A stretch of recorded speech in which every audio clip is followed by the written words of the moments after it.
Magandang araw sa inyong lahat, lalo na kay Binibining Rosan. Ako po si Nash D. Medina, galing sa Grade 8 Daffodil. Nandito ako para ibahagi ang lupang tinubuan sa paraang video animation. Bago tayo mag-umpisa, ang ating tatalakayin ngayon ay tungkol sa lupang tinubuan na may akda ni Narciso G. Reyes. Sino-sino nga ba ang tauhan sa kwento? Danding, bida ng kwento.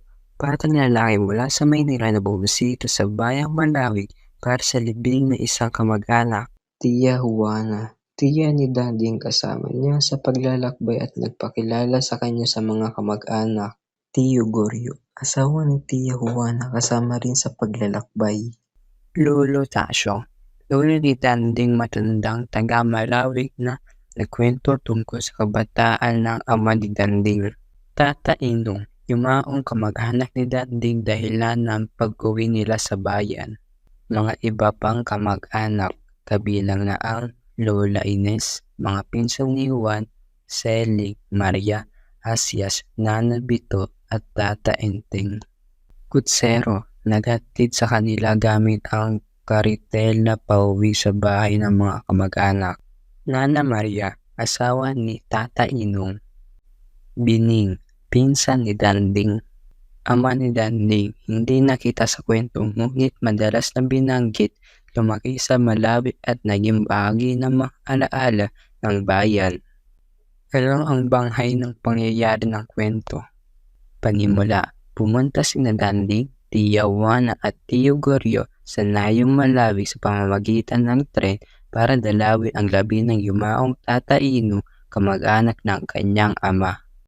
Tunggalian, panloob na paghahanap ni Danding ng pagkakakilanlan at ugnayan sa kanyang ama, pati na rin ang kanyang paunang pagdududa sa halaga ng Malawi bilang kanilang lupang tinubuan. Kasukdulan, nakilala ni Danding ang mga kamag-anak at ibinahagi ni Lolo Tasyo ang mga kwento tungkol sa kabataan ng kanyang ama.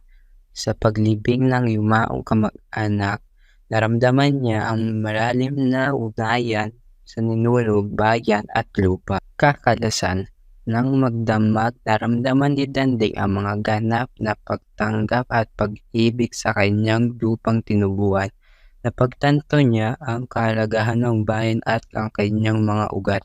Wakas, nang tawagin na siya, hawak na ni Danding ang pag-ibig sa lupang tinubuan at nagtagumpay siya sa kanyang paghahanap ng pagkakakilanlan. Aral ng kwento. Ang lupaing tinitirahan ng ating mga ninuno hindi lamang isang lugar, kundi bahagi na ng ating pagkatao. Itinaglay nito ang mga alaala, karanasan at tradisyon na nagbubuklod sa mga henerasyon. At isa pa, kahit na tila payak o karaniwan lamang ang isang bayan, mayroon itong espesyal na kalagahan. Dahil dito, isinilang at lumaki ang mga taong naging bahagi ng ating buhay, pati na rin ang mga bayaning nag-alis ng kanilang buhay para sa bayan.